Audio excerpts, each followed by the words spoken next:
Games of the 30th Olympiad 2012. The biggest sporting event the UK has ever seen starts this week, and it all begins here. It's the final countdown! The city of London. It's the final countdown. So this week, as we count down to the start of the Olympic Games, we speak to one competitor about her medal hopes for 2012. We take a sneak preview at some of the Olympic venues, and we enjoy winning hymns that'll take us to the finish.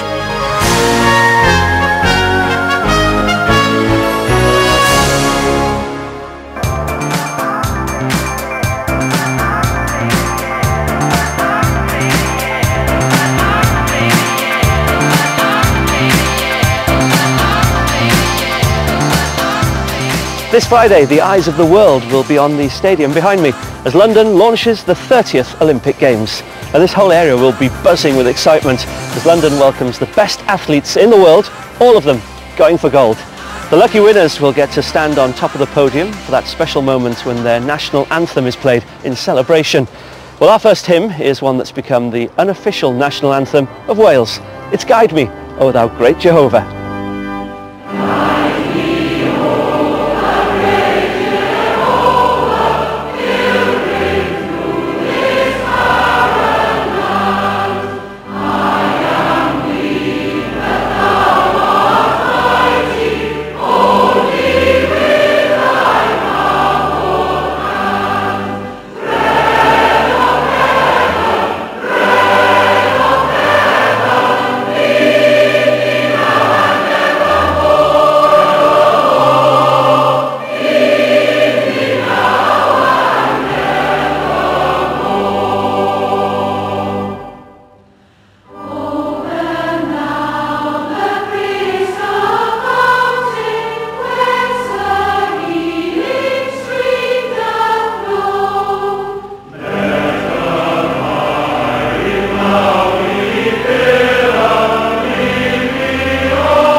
The Olympic Park is home to 9 competition venues, including the Aquatics Centre, the Basketball Arena, the Velodrome and of course the Olympic Stadium. The area it covers is equivalent to 357 football pitches, and over 46,000 people have worked on the project to get it ready for this spectacular sporting event.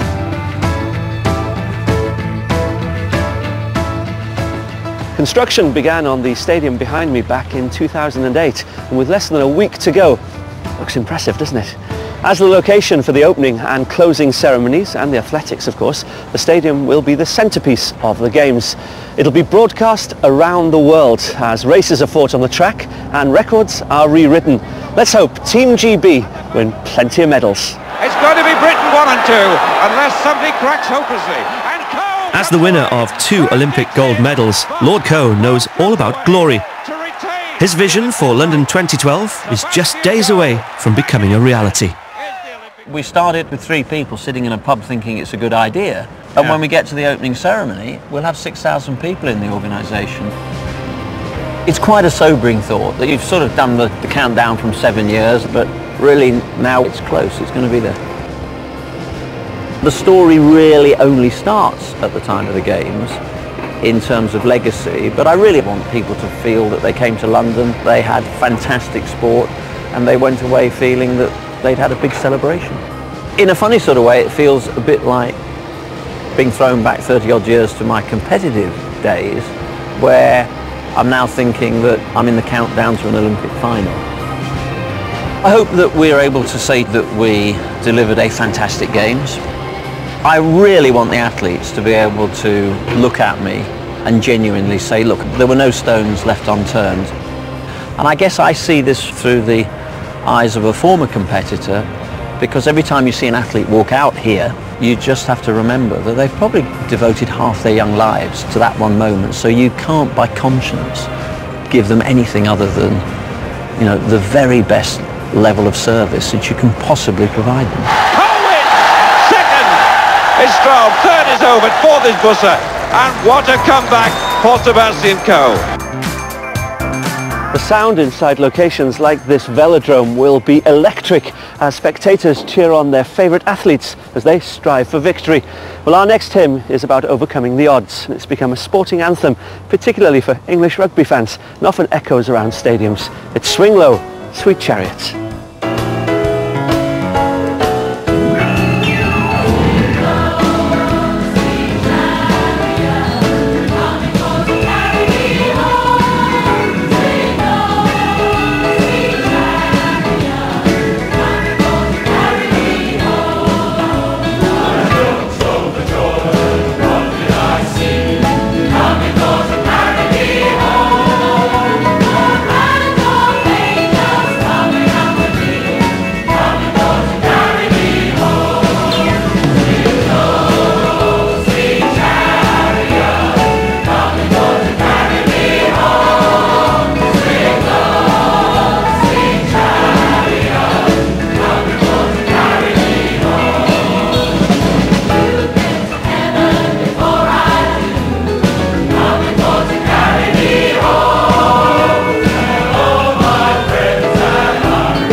The finishing touches are being put in place. At Friday's opening ceremony, the best athletes in the world will enter this stadium, and all of them will have huge ambitions for London 2012.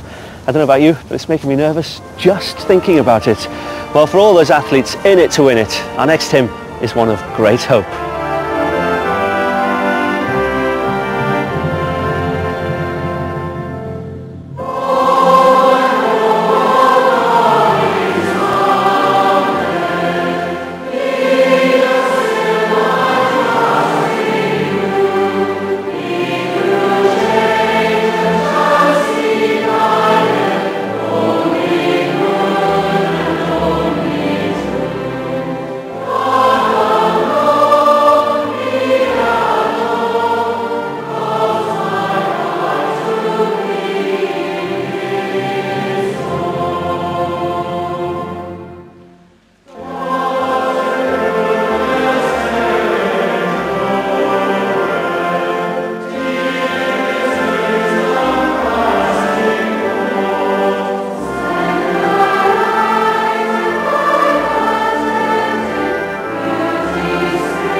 Aquatic Centre is one of 34 venues that will host sporting events during the Olympic Games.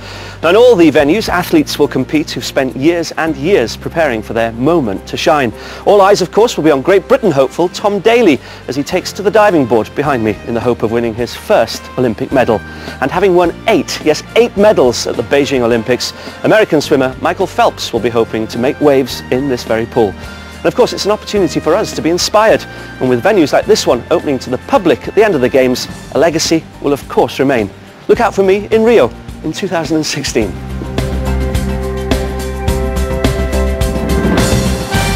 Someone else taking to the water and going for gold is Team GB veteran Debbie Flood. Well, I'd done sport all my life. I had lots of different things through school, but it wasn't until I started on a rowing machine that actually somebody said, oh, you're really good on a rowing machine. And that really was sort of showed the potential there, but in the boat it was so different. It really is not easy. I spent most of my week swimming when I first started to learn because I fell in so much. Sounds horrendous. But you love it. We train 3 times a day and it's full on all year round. You know, I don't want to be sat on that start line thinking, oh, I should have trained a bit harder this year. You know, I want to be sat on that start line knowing that I've done everything possible to be the best that I can be and have no regrets, really. Do you think what you've got is a God-given gift? Definitely. I really believe that God's given me the gifts and abilities that I have.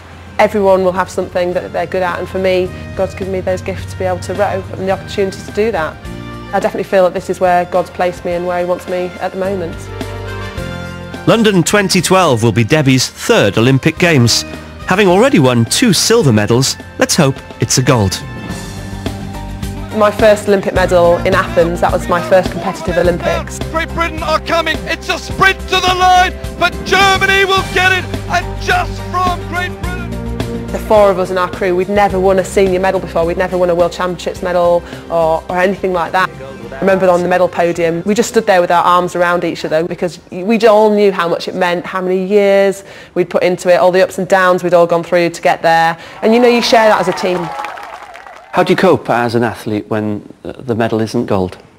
I really trust in God that he's got my life in his hands, and winning or losing, you know, will define me in people's eyes temporarily, but for me, it's not going to shape me inside or change who I am. They now move into a territory that they've never been in before here in this women's quadruple scull. What springs to mind for me really is Beijing, my 2nd silver Olympic medal. And Great Britain now have allowed China to go through. We crossed the line and we were absolutely gutted, inconsolable really. It is China for the gold medal. It will be another time, another silver for Great Britain. And I think I'll always look back on that race and be disappointed that we didn't win because that's what we wanted to do.